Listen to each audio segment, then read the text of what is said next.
Kawhi Leonard, the Claw, maybe the most stone-faced assassin the league has seen since the great Tim Duncan. The irony there is where both got their start and their notoriety. Kawhi entered the league as a defensive specialist, chosen number 15 in the 2011 draft by the Indiana Pacers, but traded on the same night to the San Antonio Spurs.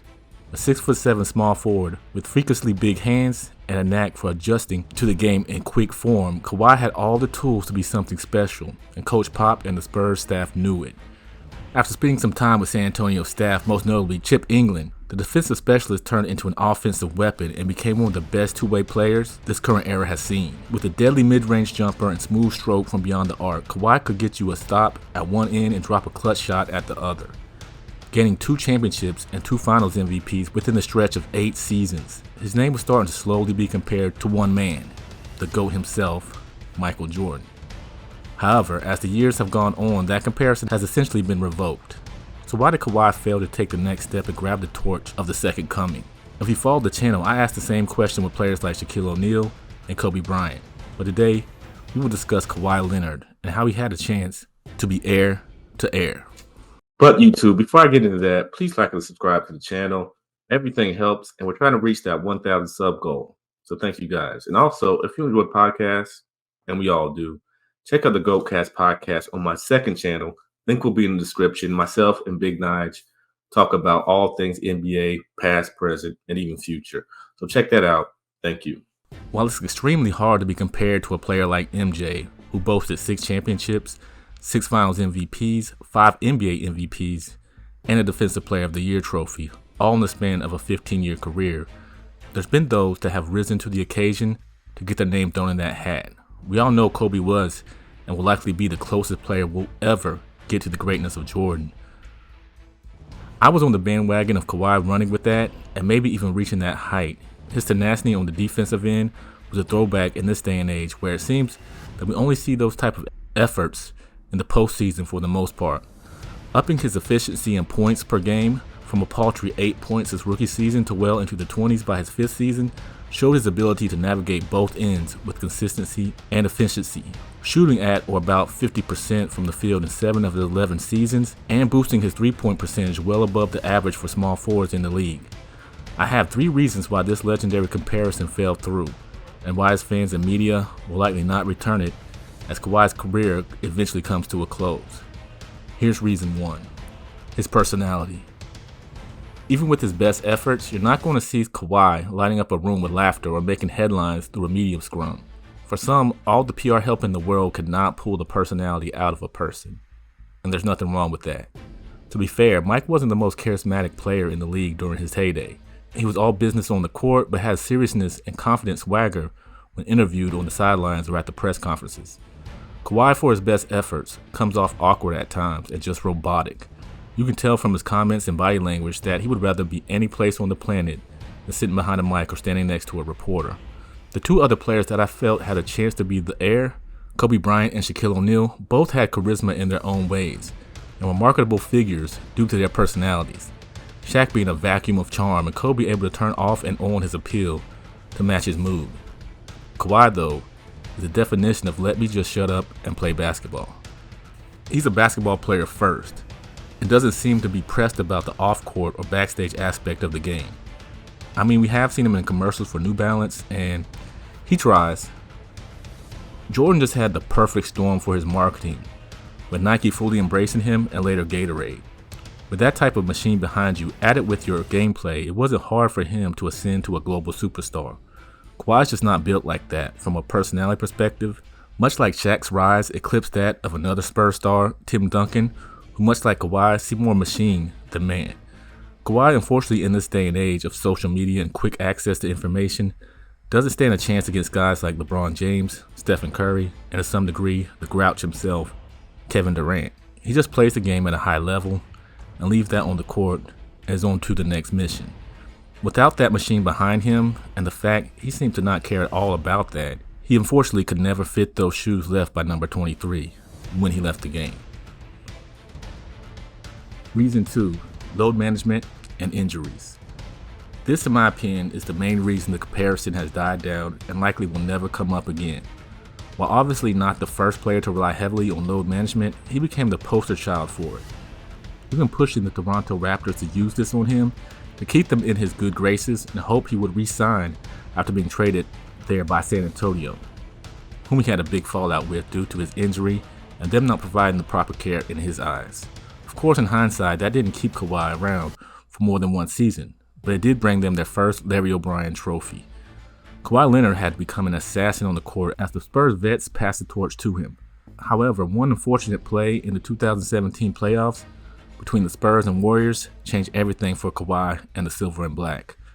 After coming back from ankle injury, Kawhi, taking a shot from a corner three, landed on Zaza Pachulia's foot as he stuck it out and caused Kawhi to re-roll the ankle and basically seal his deal in San Antonio. That play changed the rules in the NBA afterwards, as refs could assess a flagrant or technical foul for dangerous closeouts to players when invading their shooting space. Since that unfortunate event, Kawhi Leonard has not played more than 60 games in a season since, even missing the entire 2021-2022 season. The injury bug just seemed to continuously hit Kawhi at the most inopportune times, and thus, many feel that his best days are behind him. What made Mike was the fact that you could almost bet on him being on the floor, having not played all 82 games only 6 times in his 15-year career, which one of those he was injured for most of the season, and one being when he returned from retirement late in the 1995 season. It just feels like every time Kawhi seems to be heading back towards greatness, an injury derails his ascent. The unfortunate truth is, this is something out of Kawhi's control. Where I penalized Kobe for his inability to get along with teammates at times and Shaq for his laziness at certain periods of his career, those were things that they could control. I don't think it's as if Kawhi doesn't want to put the work in and be on the court every night. I just believe the injuries he's racked up have taken their toll, and the rigors of an 82-game season with a much more fast-paced game these days and him being one of the go-to defenders on his team, those legs just can't keep that pace. Just to list off some of his injury history, in 2017, he suffered a sprained left ankle. In 2021, he partially tore his ACL, and last year in the playoffs tore his right meniscus. With those kind of injuries plaguing a wing player, it's no wonder he has slowed down some, and is not nearly as explosive as he once was. After his Raptors championship run, it just seems skies were the limit for Kawhi. Again, an efficient scorer, an already 2-time Defensive Player of the Year, and a proven winner carrying 2 rings, his prowess and skill set just seemed to catapult him into Jordan's realm. Even looking at his recent playoff history, he averaged 30.5 in the 2019 championship run. Followed that up by averaging 28.2 in 2020, but coming up short in the second round to the Denver Nuggets. In 2021, averaged 30.4 in 11 games before going down with the partially torn ACL. And finally last year, in only 2 games, he averaged 34.5 points and was a juggernaut against that Phoenix Suns team. Just imagine, had he stayed healthy, what that Clipper team could have done with him playing at such a high level. So we see he has the ability to be Jordan-esque in him, but only if he can stay on the court, which he hasn't been able to since 2020 in the postseason. While he's playing at a high level this year, and the Clippers look every bit of a contender with him being the go-to guy on that team, maybe with a return to form and a championship run, could he put his name back in the upper echelon in the current NBA, and maybe we'll have to re-evaluate whether he could still be the Heir. Reason 3, his leadership. Like his methods or not, Jordan demanded consistency and greatness from his teammates. It was documented exclusively by him in The Last Dance, and even sparked a tour of former players that expressed their issues, but in the end, were thankful for some of that tough love on and off the court. As talked about before, Kawhi seems to be all about the game itself and what he can do on the floor. Now, have I been in the huddles with them or in the locker room preparing for games? No, so this is just an assumption, so I could be absolutely wrong, but from the eye test, it just seems like Kawhi moves to his own beat. Not meaning he won't play under the team system, but he seems to be the type to defer to the coach for guidance to others on the court. Again, I hate to call him robotic, but it's just the way he comes off. It's as if he's programmed to go out there and play, albeit at a high level, but the flash, the flare, the fire isn't always there. It's a series of great moves and great plays, and is back down the court to defend. That's just my assessment. With others like LeBron James, Kobe Bryant, even Steph Curry to an extent, it seems that as the game progresses, they become the extension of the coach, guiding players where they need to be or holding them accountable when they're not. That's a trait that is absolutely needed if being in the same vein as the greats. We gave him a pass early in his career as he was playing under the tutelage of Greg Popovich, Tim Duncan, Tony Parker, Manu Ginobili, a great list of guys. But as he's matured and aged into his prime, now is a different story. There has to be some level of leadership and accountability when it comes to the superstar. This is what has, at times, especially lately, hurt Kevin Durant's spot amongst the greats. The thing about it is, who am I to question Kawhi's passion on the court? But even in that Raptor title run, it seemed like Kawhi was the worker bee, doing all the dirty work and putting on his backpack to get the job done. But Kyle Lowry and Marc Gasol seemed like the leaders on that team, guiding everyone that needed it.